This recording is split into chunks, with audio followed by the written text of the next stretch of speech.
Pada video kali ini gua mau bahas salah satu motor yang unik dan menurut gue belum banyak yang tahu ya dari kalian semua. Jadi yang akan gue bahas adalah motor yang dipakai di ajang Moto3 cuy.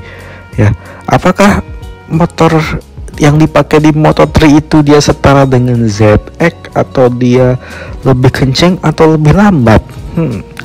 Mari kita bahas ya. Kalau misalkan kita ngomongin Moto3 cuy, memang Moto3 adalah salah satu segmen kelas balap paling bawah ya. Dalam artian pemula lah dari 3 level ya, ada Moto3, Moto2 dan yang paling atas tuh MotoGP ya. Tapi kalau kalian ngomongin tentang soal mesin dan spek motor ya, tentu nggak bisa dibilang main-main cuy. Jelas motornya itu memiliki spesifikasi yang lebih tinggi bahkan dari VIM, CFI Repsol atau bahkan kelas-kelas ASEAN Racing Cup cuy. Penasaran sama motornya? Kira-kira kalau diaduin sama ZX menang mana ya cuy? Kita bahas aja. Nah, yang pertama akan gua bahas adalah sektor mesin ya. Bisa dibilang si motor Moto3 ini dia memiliki mesin yang ya bisa dibilang sama lah kayak Z250 SL, Ninja Mono ya, atau bahkan dengan KTM RC ya. Nggak spesial cuy kalau dari casing ya, cuman dibekali mesin 1 silinder 250 cc aja ya. Nggak terlalu spesial cuy, 4 tak 250 cc silinder tunggal ya. Ya itu jelas lah kalau banding sama ZX yang 4 silinder atau CBR 2,5 2 silinder pasti akan dipandang sebelah mata ya. Nah, tapi kok bisa ya bang ya motor 250 cc silinder 1 gini bisa masuk ke kejuaraan MotoGP? Wait, itu tadi itu hanya cangkangnya aja cuy, casingnya aja. Meskipun memiliki konfigurasi yang sama ya dengan motor-motor KTM RC 2,5 atau 1 silinder pada umumnya 250 cc, tapi detailnya sama sekali nggak ada yang sama cuy ya. Dari konstruksi mesin, tentunya motor Moto3 sendiri punya ukuran blok yang lebih besar ya daripada motor 250 cc silinder biasa, dan tentunya lebih slim untuk mengurangi bobot mesin secara signifikan ya. Dan untuk powernya sendiri ya, jika kita bandingin 1 silindernya Moto3 itu bisa menghasilkan power sekitar 55 horsepower lebih cuy. Bayangkan ya, 55 lebih ya. Sedangkan pada umumnya motor 1 silinder 250 cc itu di kisaran 29 ke bawah ya. Ninja 250 SL, bahkan ZX25R pun yang memiliki 4 silinder aja itu cuma 51 di atas kertas ya. 51 di atas kertas. Ini dia di atas 55 boy. Bayangin lu, 55 boy. 55 dan itu pun on track ya. Masih kita belum tahu detail aslinya. Gila banget mesin motornya ya. Lalu yang kedua itu di sisi top speed, jelas kalau kita aduin sama motor-motor 251 silinder jangan ketinggalan jauh deh ya antara kita pakai sepeda listrik deh sama motor balap. Dan kalau kita bandingin sama ZX25R ya, rata-rata top speed ZX25R itu kan di kisaran ya 200 km per jam lah ya. Gue lihat-lihat tuh kan 200 km per jam, 206 pokoknya ya.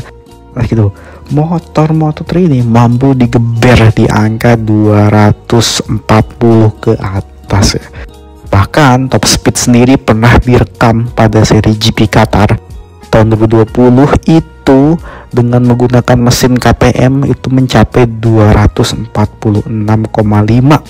km per jam ya. Ngeri nggak tuh ya, 1 silinder 210 cc bisa top speednya segila itu coy. Bayangin ya sama motor-motor 2,5, waduh jauh lah pokoknya. Mungkin Ninja ZX itu akan dianggap sebagai motor San Mori cuy sama motor ini ya. Oke, next selanjutnya kita beralih dari sisi mesin. Tentunya motor Moto3 sendiri punya bobot yang menunjang saat balapan ya. Kalau kita lihat bobot mesin 2,5 pada umumnya ZX dan lain-lainnya itu di kisaran 150 kiloan ke atas. Oke.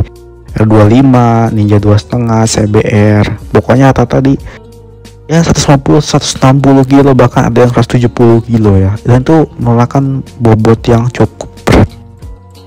Kita lihat bobot motor Moto3 coy, itu di range 90 kiloan ya, kurang lebih lah ya, 80-90 mungkin di ya mepet-mepet 100 lah ya, koreksi gua, tapi kisaran di angka segitu tergantung bahan yang dipakai coy. Lu bayangin ya, motor dengan power yang beringas, bobotnya ringan ya, bahkan lebih ringan dari Satria FU ya. Itu tadi karena partnya mungkin dari karbon, dan beberapa orang bisa ngangkat motor ini dengan mudah kali ya. Memang luar biasa. Bobot ini pun memberikan power to weight ratio yang cukup tinggi banget di motor ini, sehingga motor ini bakalan gila ya, gila sekali bener cuy. Nah, memang di ajang Moto3 itu hanya beberapa menggunakan vendor ya atau mesin, salah satunya ada KTM dengan RC4 ya di tahun 2024 ini, dan ada NSF 250 RW ya di tahun 2024 ini ya. Honda itu menggunakan NSF, dan tentunya power yang digunakan di Moto3 dengan di ajang FIM CFI Repsol pun itu jelas berbeda.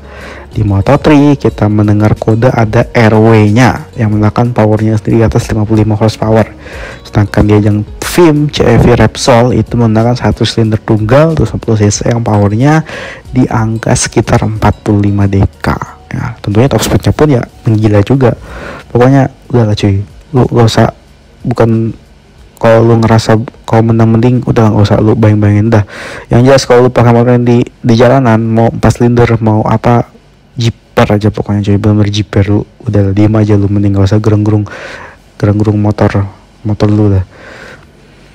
Nah, selanjutnya gue akan menjelaskan ya, ajang Moto3 ini adalah bukan ada yang bilang memang ajang pemula ya, pemula bagi para pembalap untuk saja bisa debut di MotoGP. Tapi nggak semudah itu Ferguson, karena ternyata si spek Moto3 ini dia sebenarnya lebih dekat ya kepada si MotoGP dibandingkan dengan spek Moto2 nya itu sendiri.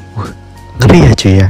Ya memang karena itu tadi, karena mesin yang super luar biasa, bobotnya ringan, dan settingannya pun beringas, sehingga ajang Moto3 ini sebenarnya bukan ajang yang mudah cuy, ini ajang yang sulit loh boy, bener. Untuk menang di Moto3 ini benar suatu hal yang cukup harus dibanggakan juga. Berbeda dengan di ajang Moto2, karena kan Moto2 itu dia memiliki mesin yang memang dia dipakai di jalanan ya cuy ya. Di jalanan tuh dipakai, yaitu menggunakan mesin sekarang itu menggunakan Triumph yang 765R, dan dia juga dipakai di jalanan dan akhirnya disantarakan untuk bisa dipakai di ajang balap Moto2 ya. Yang memang sebelumnya sih di musim kebelakang kita tahu sendiri di Moto2 itu dia menggunakan mesin CBR 600 RR. Nah, ada pembaruan sekarang menggunakan mesin dari Triumph. Ya, jadi lebih aman lah di Moto2 itu. Dan kan kalau Moto3 karena dia bervariasi dan dia banyak pilihannya, ada Honda, KTM, terus dan versi lainnya, maka jadi lebih kompetitif ya sama dengan MotoGP. Dan kalau lihat balapan Moto3 ini memang seru banget sih cuy, overtake-nya bener lebih banget daripada yang ajang MotoGP. Nah, ternyata motor spek seperti ini sebenarnya pernah dijual ya di pasaran ya, dan memang sih bukan spek asli aja, cuman dia spek yang mirip khusus dipakai ke track day atau buat latihan. Biasanya itu ada Moriwaki N250cc ya. Mungkin kalian yang penasaran gimana rasanya menggunakan mesin Moto3, bisa membeli motor ini, dan harganya pun nggak murah. 10 cc 1 silinder itu harganya mungkin tembus 200-300 jutaan, bahkan mungkin sekarang lebih ya. Gua koreksi gue kalau gua salah gitu. Dan dia satu nilai yang memang fantastis, mengingat part yang digunakan premium, ketahanan untuk balap tentunya berbeda dengan di jalanan atau produksi massal. Jadi udahlah cuy, ya kalau misalnya kita ngomongin tentang Moto3 udah, itu mesinnya luar biasa. Kalau lawan ZX, kenapa ZX nggak dipakai bang, diajeng Moto3? Ya ngapain gitu, karena sudah kalah jelas, top speed kalah, bobot kalah, udah cuy, itu aja ya. Tapi kalau kan mau San Mori ya, rasain 4 silinder yang mantap, baru kan di ZX atau CBR atau R25. Tapi kalau misalkan buat balap, saya rasa 1 silinder saya cukup. Gimana kalau next video kita rombak motor 1 silinder jadi motor balap ya? Paling gitu aja di video gue, dan sampai ketemu lagi di video selanjutnya.